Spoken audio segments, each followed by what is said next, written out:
लाखों करोड़ों दरूद व सलाम मोहम्मद व आले मोहम्मद पर और उनके चाहने वालों को मेरी तरफ से अस्सलामु अलैकुम। प्यारे दोस्तों, मैं हूँ बासित अली और आप देख रहे हैं अमलियात की दुनिया। आज आपकी खिदमत में सूरह फील शरीफ की जो दावत है वो आपकी खिदमत में पेश करूँगा। इस दावत से एक तो सूरह मुबारक की जो ज़कात है वो अदा हो जाएगी।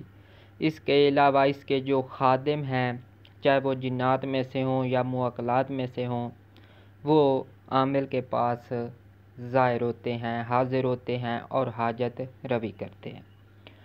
तो सूरह फील शरीफ कुरान मजीद की किताबत की सूरत में 105वीं सूरह मुबारक है। मक्की सूरतों में इसका शुमार होता है। पारा नंबर 30 है। आयात इसकी 5 हैं। अल्फाज इसके 23 हैं। हरूफ इसके 97 हैं। इसका जो नाम है यानी कि सूरह फील इस वजह से पड़ा कि जो असहाबे फील थे, हाथियों वाले लोग, वो काबा शरीफ को गिराने आए थे। तो अल्लाह पाक की कुदरत देखें कि अल्लाह पाक ने उन पर अबाबील नामी परिंदे जो हैं वो मुसल्लत कर दिए थे और वो अपनी चोंचों में कंकरियां भर के ले आते थे, पत्थर की छोटियां छोटियां कंकरियां, और वो ऊपर से फेंकते थे और हाथी तबाह बर्बाद हो जाते थे। तो ये इसका सारा बैकग्राउंड है।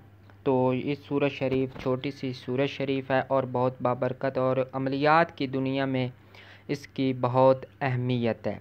तो बिना वक्त ज़ाया किए अमल की तफसील की तरफ चलते हैं। उससे पहले अगर आपने हमारे चैनल को सब्सक्राइब नहीं किया तो चैनल को सब्सक्राइब कर लें और साथ बने हुए बेल आइकन को भी प्रेस कर दें ताकि हमारी आने वाली हर वीडियो आपको मिल सके।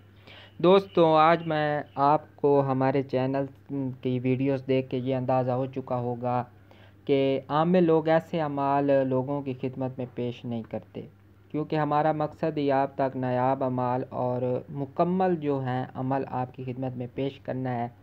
तो आज का अमल भी आप देखेंगे तो इंशाअल्लाह ताला ज़रूर दाद देंगे। तो मेरे बताए हुए तरीके से अगर आप इस सूरह मुबारक की दावत देंगे तो अपनी मुराद को ज़रूर पहुँचेंगे इंशाअल्लाह ताला। मुकम्मल दावत आपकी खिदमत में पेश करता हूँ। परहेज़ सबसे पहले देख लें, जलाली व जमाली तर्क हैवानात करना है, यानी कि आपने कोई काम नहीं करना सिवाय सिर्फ जो भी खाना है, जौ की रोटी, उबले हुए चावल और किशमिश खानी है। बस 7 दिन का अमल है ये टोटल, और इसमें भी रोज़े रखने हैं।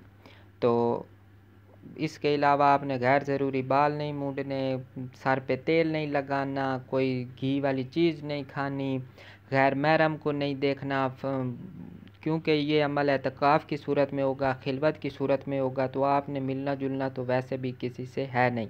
अपना बिस्तर अलहदा कमरा होगा हमारे पास, उसमें हम सारा कुछ अपना निज़ाम रखेंगे।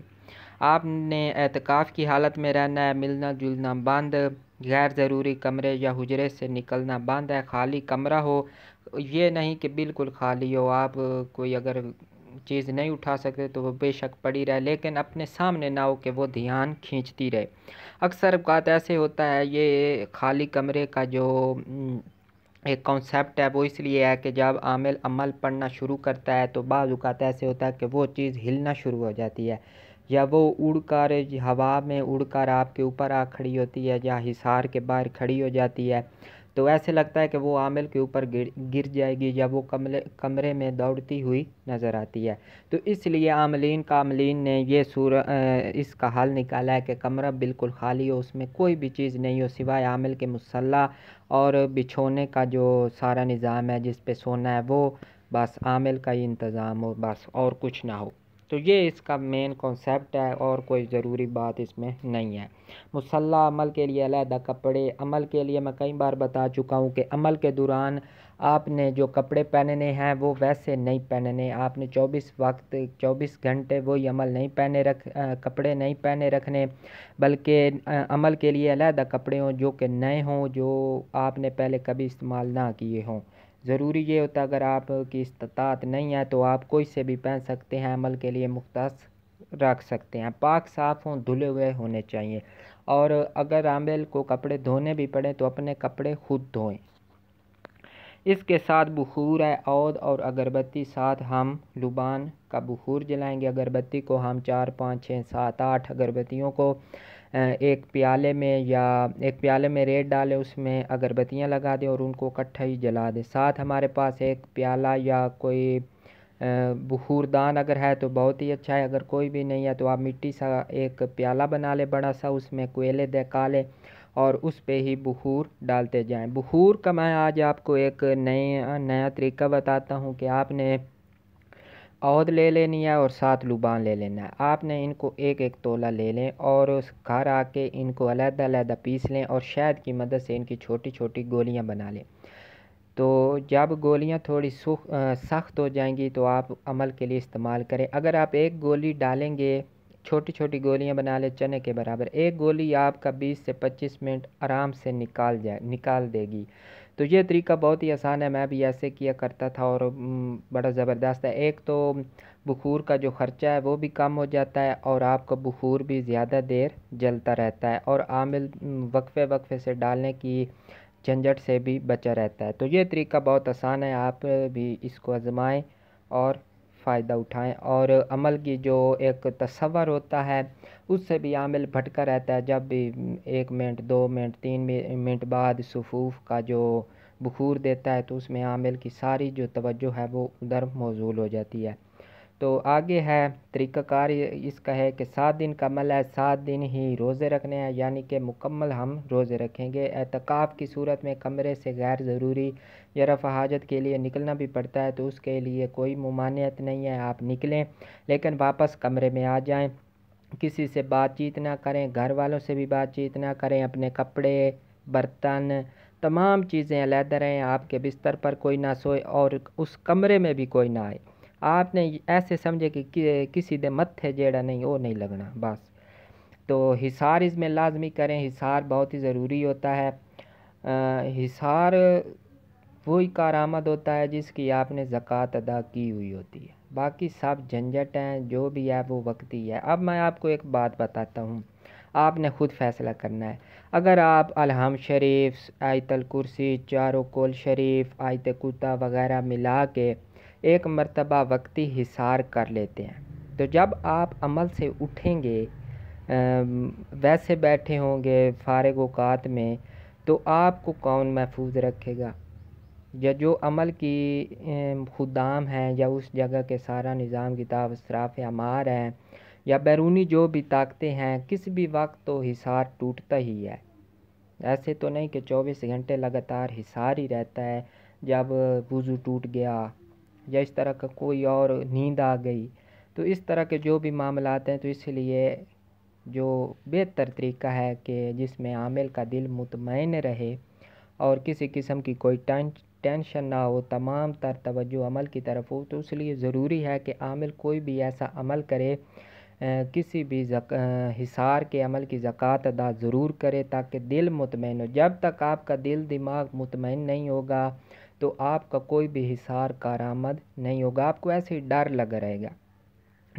तो डर के ज़िंदगी ना गुजारें, शेर की तरह ज़िंदगी गुजारें, हिसार का आमिल लाजमी बने। सबसे पहले आपने ज़िंदगी में जो भी अमल करना है वो हिसार का हो, उसके बाद तमाम चीज़ें बाद में आए। हिसार का अमल आपका होगा, घर वाले महफूज रहेंगे, आप महफूज रहेंगे, बीवी बच्चे महफूज रहेंगे, दोस्त अहबाब, तमाम किस्म की परेशानियाँ जो इन अमलियात की वजह से आती हैं, साइड इफ़ेक्ट होते हैं, उससे आप महफूज रहेंगे। तो इस अमल में भी आपने इसराफ़ अमार करना है और हिजाब का अमल भी लाजमी करना है। तो 7 दिन का अमल है, 7 ही रोज़े रखने। इशा की नमाज के बाद हम पढ़ाई शुरू करेंगे। हिसार हम लगाएंगे, बदनी हिसार नहीं करना, दायरे वाली शक्ल में लगाएंगे। अव्वल हम 200 बार दुरूद शरीफ पढ़ेंगे, आप कोई सा भी पढ़ सकते हैं। फिर 313 बार सूरह फील शरीफ पढ़ेंगे। फिर हम 200 मरतबा दुरूद शरीफ पढ़ेंगे। किबला रुख होगा। ये एक दिन का अमल हमारा मुकम्मल हो गया। तो बुखूर इसमें भी हम जलाएंगे। तो साथ इसी तरह हम 7 दिन अमल करेंगे। ख्वाब आपको आएंगे, इसके अलावा खुदाम आपके आसपास फिरेंगे और आखिरी दिन आपके पास हुजरे में इंसानी शक्लों में, खूबसूरत इंसानी शक्लों में, कोई डरावनी शक्लें नहीं होती, हाजिर होंगे और आपसे सलाम दुआ मुसाफ़ा बैठेंगे, बातचीत करेंगे। आपने इनको ना अपने पास नहीं रखना, ना ही हाजिर होने का कोई तरीका पूछना है, कुछ भी नहीं करना, बस अपनी हाजात बयान करें कि मेरे ये काम है, ये हो जाया करें, तो ऑटोमेटिक वो काम हो जाया करें। आपने उसी वक्त उनसे पूछनी है कि मैं रोज़ाना की इसकी पढ़ाई कितनी करूँगा, यानी कि मुदामत कितनी करूँगा, और साथ जो आगे इसका एक तरीका है वो मैं आपको बताता हूँ। तो वो आपने उनसे पूछना है जो भी वो तरीका बताएं, और अगर ज़रूरी हो तो फिर आप उनसे हाज़री का तरीका भी पूछ सकते हैं। तो बेहतर यही है कि उनसे हलाल रिज़्क तलब करें, दौलत इस तरह की जो भी है जायज़ तौर पर वो तलब करें। तो आप में अगर आपने 7 दिन का अमल कर लिया तो आप में जिन्नात, जादू या दीगर जो भी इलाजात हैं बीमारियों के आगे पीछे, उन तमाम का इलाज करने की जो एक ताकत है वो आप में आ जाएगी। तो अमल के बाद उनके जो तरीक़ाकार है वो तो एक अलग होगा, वो ख़ास हाजात के लिए आपने इस्तेमाल करना है। रोज़ाना हमने इसकी 21 मरतबा पढ़ाई करनी है ताकि अमल काबू रहे, इसकी रूहानियत, इसके असरात, इसकी ताकत आपको मिलती रहे। ख्वाब आएंगे, बहुत कुछ होगा जो भी अमल में होता है, मैं काफ़ी दफ़ा बता चुका हूँ। तो आपने दिल गुर्दे का काम होता है ऐसा, ये कमज़ोर दिल वालों का काम नहीं होता। तो आप इससे जिन्नात जादू का इलाज कर सकते हैं, बीमारियों का इलाज कर सकते हैं, इसके तवीज़ बना के दे सकते हैं। यानी कि इसका तवीज़ बहुत आसान है, आपको किसी किस्म की कोई अदाद निकालने की ज़रूरत नहीं है, ना कोई ब्यूत, ना कोई इज़ला कायम करने की ज़रूरत है, ना कोई और झंझट की ज़रूरत है। सिर्फ़ आपने सूरह शरीफ को लिख के दे देना है। मकसद का तसव्वुर वो पहले ही होता है, आप इसको हर तरीके से इस्तेमाल कर सकते हैं। जब भी कोई काम लेना हो तो 11 मरतबा पढ़ के आप उस पानी दम करके दे सकते हैं, जिन्नात जादू के मरीज़ों का इलाज कर सकते हैं, बहुत कुछ आप इससे कर सकते हैं। तो उम्मीद है आपको ये अमल पसंद आएगा और इससे भरपूर फ़ायदा उठाएंगे। तो एक मरतबा फिर आपसे गुजारिश है कि हमारे चैनल को सब्सक्राइब कर दें और साथ बने हुए बेल आइकन को भी प्रेस कर दें ताकि हमारी आने वाली हर वीडियो आपको मिल सके।